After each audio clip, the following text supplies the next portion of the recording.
Assalamualaikum warahmatullahi wabarakatuh. Perkenalkan, nama saya Imrah dengan NIM D1B1200044 dari jurusan S1 Farmasi, Fakultas Farmasi Universitas Negaraski Makassar. Di sini saya akan menjelaskan tentang apa yang telah saya pelajari pada semester 1 dan juga sebagai tugas akhir dari mata kuliah Wawasan Ilmu Farmasi dengan dosen Apoteker Saparudin MSI. Jadi, di dalam video ini saya akan menjelaskan 6 poin penting yang berkaitan dengan farmasi. Yang pertama, definisi farmasi. Yang kedua, sejarah farmasi. Yang ketiga, pendidikan farmasi.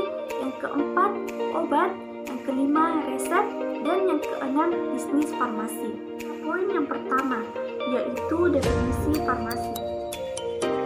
Farmasi merupakan salah satu ilmu kesehatan yang berfokus kepada obat-obatan.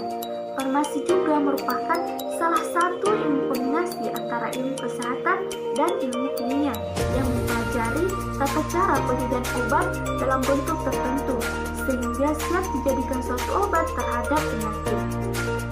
Kata farmasi berasal dari pharmakon yang merupakan bahasa Yunani yang berarti obat atau racun. Kenapa demikian? Karena dapat berpotensi menjadi obat apabila penggunaannya tepat dan dapat berpotensi menjadi racun apabila penggunaannya tidak tepat. Farmasi juga merupakan salah satu profesi kesehatan yang meliputi di bidang kegiatan penemuan, pengembangan, produksi, pengolahan, peracikan, informasi obat, dan distribusi obat.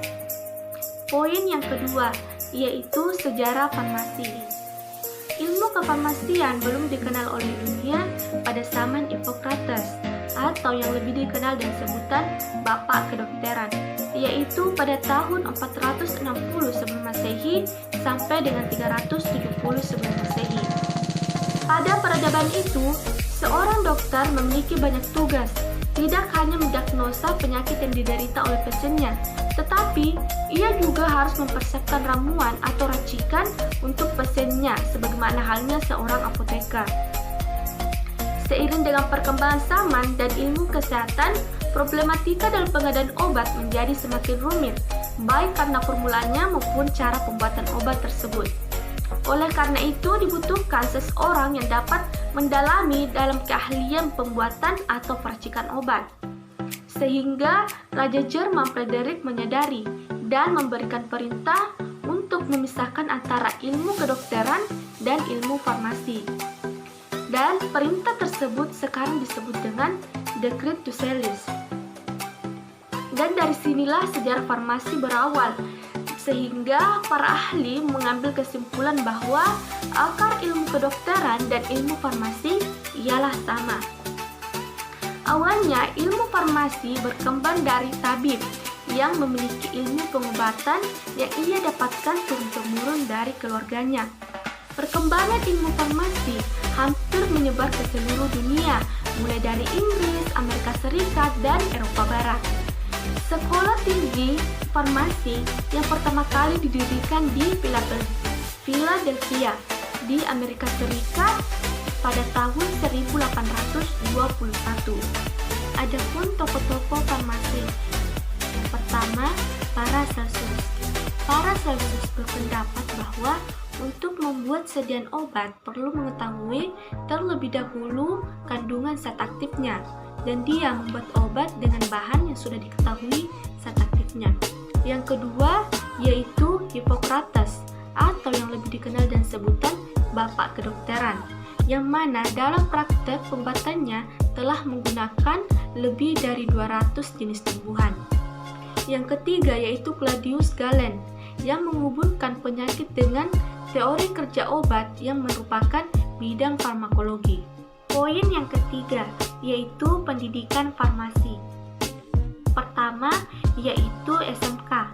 SMK dapat diselesaikan 3 tahun lamanya, sama halnya anak SMA pada umumnya. Yang kedua, D3 farmasi.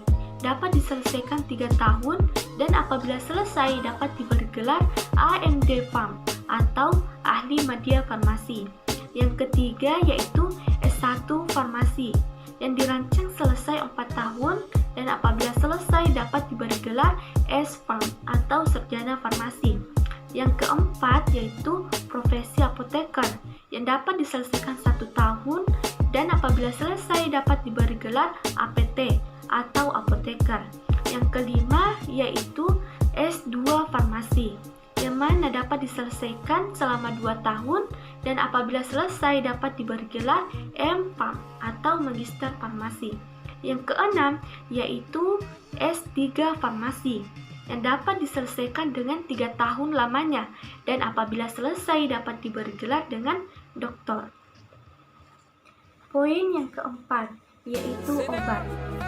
Obat adalah bahan atau paduan bahan termasuk produk biologi yang digunakan untuk mempengaruhi atau menyelidiki sistem fisiologi atau keadaan patologi dalam rangka penetapan diagnosis, pencegahan, penyembuhan, pemulihan, peningkatan kesehatan, dan kontrasepsi untuk kondisi obat.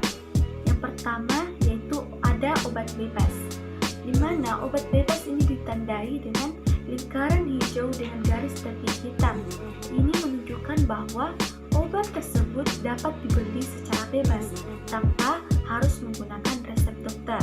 Yang kedua yaitu obat bebas terbatas, ditandai dengan lingkaran biru dengan garis tepi hitam. Obat ini memang bisa dibeli tanpa harus menggunakan resep dokter, tetapi ada peringatan yang menyertainya. Artinya, obat ini sebelum dikonsumsi harus diketahui terlebih dahulu dosis atau efek sampingnya. Yang ketiga, obat keras atau psikotropika. Obat ini ditandai dengan lingkaran merah dan garis tepi hitam dan ada huruf K di tengahnya. Obat ini hanya bisa dibeli menggunakan resep dari dokter karena memiliki kemungkinan memengaruhi susunan saraf pada manusia. Yang keempat yaitu obat narkotika. Obat ini ditandai dengan lambang lingkaran berwarna merah dan di dalamnya ada palang berwarna merah. Obat ini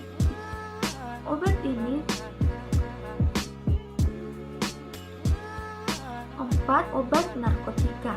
Obat ini ditandai dengan lambang lingkaran berwarna merah dan di dalamnya ada palang berwarna merah.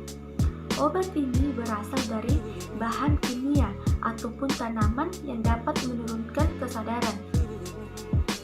Obat ini dapat dibeli dengan menggunakan resep dari dokter. Rute penggunaan obat. Rute penggunaan obat ada 9. Yang pertama yaitu diminum. Yang kedua diberikan melalui suntikan ke pembuluh darah. Yang ketiga ditempatkan di bawah lidah atau antara gusi dan bibir. Yang keempat dimasukkan ke dalam rektum. Yang kelima ditempatkan di mata atau di telinga. Yang keenam disemprotkan ke hidung dan diserap melalui membran hidung. Yang ketujuh dihirup masuk ke dalam paru-paru, biasanya melalui mulut dan hidung. Yang kedelapan diterapkan pada kulit atau efek lokal. Yang kesembilan diantarkan melalui kulit dengan touch atau untuk efek sistemik. Poin yang kelima yaitu resep. Definisi resep. Resep adalah permintaan tertulis dari seorang dokter, dokter gigi, dan dokter hewan yang diberikan izin berdasarkan peraturan perundang-undangan yang berlaku kepada apoteker, pengelola apoteker untuk menyiapkan dan membuat, meracik, serta menyerahkan obat kepada pasien. Adapun komponen-komponen resep menurut fungsinya. Yang pertama yaitu Remedium Cardinale. Remedium Cardinale adalah obat yang berkhasiat utama dan obat ini merupakan obat yang mutlak harus ada. Yang kedua yaitu Remedium Adjuvans. Remedium Adjuvans yaitu obat yang membantu cara kerja obat yang utama. Dan yang ketiga yaitu Corrigan. Corrigan adalah zat yang memperbaiki warna, bau, dan rasanya dari bahan utama. Poin yang keenam yaitu bisnis farmasi. Bisnis farmasi terbagi menjadi dua, yaitu bisnis farmasi non-pelayanan dan bisnis pelayanan kefarmasian. Langsung pada yang pertama, yaitu bisnis farmasi non-pelayanan, yang mana terbagi lagi menjadi pabrik obat, pedagang besar farmasi atau PBF, dan penyediaan bahan baku maupun bahan setengah jadi. Yang kedua, yaitu bisnis pelayanan kefarmasian, yang mana terbagi menjadi apotek, apotek rakyat, dan toko obat.